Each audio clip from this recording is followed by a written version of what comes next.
নমস্কাৰ শিক্ষাগুৰু ছাৰ-বাইদেউসকল শিক্ষা সেতু পোৰ্টেলত এটা বিশেষ আপডেট আহিছে যি আপডেটটো মই আজি আপোনালোকৰ মাজত শ্বেয়াৰ কৰিব বিচাৰিছোঁ ছাৰ-বাইদেউসকল যেহেতু আমাৰ আগন্তুক ইলেকশ্যন ট্ৰেইনিং হ'বলগীয়া আছে বা ইলেকশ্যন ডিউটি আমাৰ হ'বলগীয়া আছে গতিকে আমি শিক্ষা সেতু পোৰ্টেলত এই ইলেকশ্যন ডিউটি বা ইলেকশ্যন ট্ৰেইনিংটো আমি কেনেকৈ দেখাম বা তাৰ লগতে আমি আমাৰ কেতিয়াবা অডি ল'বলগীয়া হয় বা কেতিয়াবা আমাৰ হাফ ডেৰ কাৰণে আমি ছুটি ল'ব লগা হয় বা হাফ ডে মিটিং বা ফুল ডে মিটিং আমাৰ কেতিয়াবা থাকে বা কেতিয়াবা আমাৰ হিয়াৰিঙৰ কাৰণে আমাৰ ছুটি ল'ব লগা হ'ব পাৰে গতিকে ছাৰ-বাইদেউসকল শিক্ষা সেতু পোৰ্টেলত এই অপশ্যনসমূহ নতুনকৈ আহিছে বা এই ছুটিসমূহ নতুনকৈ এড কৰা হৈছে গতিকে শিক্ষা সেতু পোৰ্টেলৰ এই আপডেটখিনি আপোনালোকৰ মাজত মই আজি শ্বেয়াৰ কৰিম গতিকে ছাৰ-বাইদেউসকল আপোনালোকে ভিডিঅ'টো সম্পূৰ্ণ শেষলৈকে চাব কিয়নো আজিৰ ভিডিঅ'টো অত্যন্ত গুৰুত্বপূৰ্ণ হ'বলগীয়া আছে যেহেতু আমাৰ আগন্তুক এপ্ৰিল মাহৰ পৰাই শিক্ষা সেতু সম্পূৰ্ণ কাৰ্যকৰী হ'বলগীয়া আছে বা আপোনালোকে যদি কেতিয়াবা এবসেন্ট থাকে কিন্তু আপোনালোকৰ শোকসো আহিব পাৰে বা আপোনালোকৰ সিলাৰিও কাট খাব পাৰে গতিকে বহুত গুৰুত্বপূৰ্ণ হ'বলগীয়া আছে আশা কৰিছো আপোনালোকে ভিডিঅ'টো সম্পূৰ্ণ শেষলৈকে চাব আৰু যদি চেনেলটোত নতুন আহিছে তেন্তে চেনেলটো সাবস্ক্ৰাইব কৰি দিব আৰু আপোনালোকে ভিডিঅ'টো যিমান পাৰে শ্বেয়াৰ কৰি দিব তেন্তে বলক আমি ভিডিঅ'টো আৰম্ভ কৰোঁ ছাৰ-বাইদেউসকল আপোনালোকে যিকোনো এটা ব্ৰাউজাৰত যাব ক্ৰোম ব্ৰাউজাৰ বা গুগলত আপোনালোকে যিকোনো এটা ব্ৰাউজাৰত গৈ ইয়াতে সাৰ্চ বাৰত ক্লিক কৰিব আৰু ইয়াতে লিখিব শিক্ষা সেতু assam.gov.in এইটো আপোনালোকৰ যোনটো লিংক পাব এই লিংকটোত আপোনালোকে ক্লিক কৰিব ক্লিক কৰাৰ পাছত এনে ধৰণৰ ইন্টাৰফেস দেখা পাব আৰু এনে ধৰণৰ ইন্টাৰফেস দেখাৰ পাছত আপোনালোকে নিজৰ স্কুলৰ ইউডাইছ কোডটো দি দিব আপোনালোকে নিজৰ বিদ্যালয়ৰ ইউজাৰ কোড দি দিব পাছৱৰ্ড দি দিব ডিস্ট্ৰিক্ট দি দিব আৰু ক্যাপচাৰটো দি দিব এনে ধৰণে আপোনালোকে দিয়াৰ পাছত আপোনালোকে জাস্ট লগইনত আপোনালোকে ক্লিক কৰিব লগইনত ক্লিক কৰাৰ লগে লগে এনে ধৰণে এটা বিশেষ মেইন ড্যাশবোৰ্ড খোল খাব স্কুলখন আৰু সেই ড্যাশবোৰ্ড খোল খোৱাৰ পাছত আপোনালোকে এনে ধৰণৰ অপচনবোৰ দেখা পাব আপোনালোকে কি কৰিব লেফট কৰ্নাৰত দেখা পাইছে এটা অপচন দেখা পাইছে আপোনালোকে তিনিটা আঁচ দেখা পাইছে আপোনালোকে এই তিনিটা আঁচত আপোনালোকে ক্লিক কৰিব তিনিটা আঁচত ক্লিক কৰাৰ পাছত এনে ধৰণৰ দেখা পাব যে dashboard school management teacher and staff student management attendance management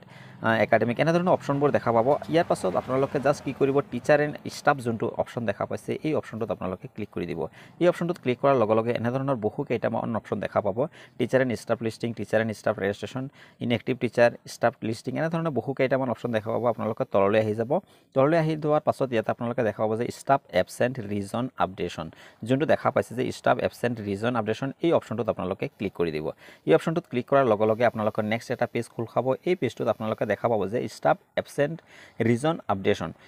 এই পেজটোত আপোনালোকে কি কৰিব ৰাইট কৰ্নাৰত দেখা পাইছে আপডেট ৰিজন যোনটো অপচন দেখা পাইছে এই অপচনটোত আপোনালোকে ক্লিক কৰি দিব এই অপচনটোত ক্লিক কৰাৰ লগে লগে এনে ধৰণৰ অপচনটো দেখা পাইছে যে আপডেট এবসেন্স ৰিজন এই অপচনটোত আপোনালোকে ষ্টাফ বুলি দেখাই আহিছে আপোনালোকে ষ্টাফৰ ঠাইত আপোনালোকে ইয়াতে ক্লিক কৰি দিব ইয়াতে ক্লিক কৰাৰ পাছত যিমান ষ্টাফ আছে গোটেইখিনি ষ্টাফৰ নাম আহি যাব আপোনালোকে যেজন ষ্টাফে সেইদিনা ছুটি ল'ব বা বিদ্যালয়ত এবসেন্ট থাকিব তাৰ ৰিজনটো আপোনালোকে ইয়াতে দিব লাগিব এতিয়া বৰ্তমান হৈছে নামটো দি দিয়াৰ পাছত আপোনালোকে ফ্ৰম ডেট অৰ্থাৎ কেতিয়াৰ পৰা সেই মানুহজনে বা সেই টিচাৰজনে বা শিক্ষক বা শিক্ষয়িত্ৰীজনে ছুটি ল'ব বিচাৰিছে ডেটটো আপোনালোকে দি দিব কোন তাৰিখত আপুনি বা কি কামৰ কাৰণে যাব সেইটো আপোনালোকে ডেটটো দি দিব ধৰি লওক 16 মাৰ্চত তেওঁ স্কুললৈ নাহে তেতিয়াহ'লে 16 মাৰ্চত ধৰি লওক এদিনৰ কাৰণে আছে যদি কিমান ডেটৰ পৰা কিমান ডেট আপোনালোকে ডেটৰ পৰা যদি দুদিনৰ কাৰণে হয় তেতিয়াহ'লে 16 আৰু 17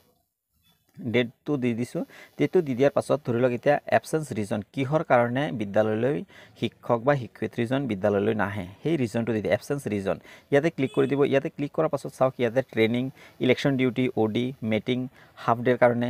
meeting full day hearing census duty examination duty আপোনালোকৰ ইয়াৰ ভিতৰত যিকোনো এটা আপোনালোকৰ যোনটো আপোনাৰ যদি ধৰক ইলেকশ্যন ডিউটিৰ কাৰণে যাব তেতিয়াহ'লে আপোনালোকে ইলেকশ্যন ডিউটিত ইয়াতে আপোনালোকে ক্লিক কৰি দিব ইয়াতে ক্লিক কৰাৰ লগে লগে আপোনালোকে চাওক এনেধৰণে আহি গৈছে ইয়াৰ পাছত আপোনালোকে আপলোড ডকুমেণ্ট আপোনালোকে যিটো ডকুমেণ্ট আপোনালোকৰ ইলেকশ্যন ডিউটিৰ কাৰণে আহিছে সেই ডকুমেণ্টছটো আপোনালোকে ইয়াতে আপলোড কৰিব লাগিব আপলোড ডকুমেণ্টত ইয়াতে ক্লিক কৰাৰ লগে লগে এনে অপশ্যনবোৰ দেখা পাব যে কেমেৰা আহি যাব আৰু কেমেৰাত আপোনালোকে যেতিয়া ক্লিক কৰিব ক্লিক কৰি আপোনালোকে নিজৰ যোনটো ইলেকশ্যন ডিউটিৰ মানে লেটাৰ আহিছে সেই লেটাৰখন আপোনালোকে ক্লিক কৰিব ক্লিক কৰি আপোনালোকে জাষ্ট ছাবমিট বটন দেখা পাইছে এই ছাবমিট বটনটোত আপোনালোকে ক্লিক কৰি দিব ছাবমিট বটনটোত ক্লিক কৰাৰ লগে লগে আপোনালোকৰ ছাকচেছফুল হৈছে বুলি দেখা পাব তো ছাৰ-বাইদেউসকল আপোনালোকে নিশ্চয় বুজি পাইছে কথাখিনি তো আপোনালোকে এনে ধৰণে আপোনালোকৰ যি ট্ৰেইনিংসমূহ এই ট্ৰেইনিংসমূহ আপোনালোকে শিক্ষা সেতু পোৰ্টেলত দেখাবলৈ সক্ষম হ'ব তো ছাৰ-বাইদেউসকল আজিৰ ভিডিঅ'টো ইয়াতে সামৰি মাৰিছোঁ এনে ধৰণৰ আপডেটবোৰ সদায় পাবলৈ আপোনালোকে চেনেলটো ছাবস্ক্ৰাইব কৰি দিব আৰু কাষতে থকা বেল আইকন প্ৰেছ কৰি অলপ ক্লিক কৰি দিব আৰু আপোনালোকে ভিডিঅ'টো যিমান পাৰে শ্বেয়াৰ কৰি দিব যাতে আপোনালোকৰ বন্ধু বান্ধৱীসকলেও কথাখিনি জানিব পাৰে আৰু এনে ধৰণৰ প্ৰব্লেমৰ পৰা হাত সাৰিব পাৰে তো আজিৰ ভিডিঅ'টো ইয়াতে সামৰি মাৰিছোঁ ধন্যবাদ সকলোকে জয় আই অসম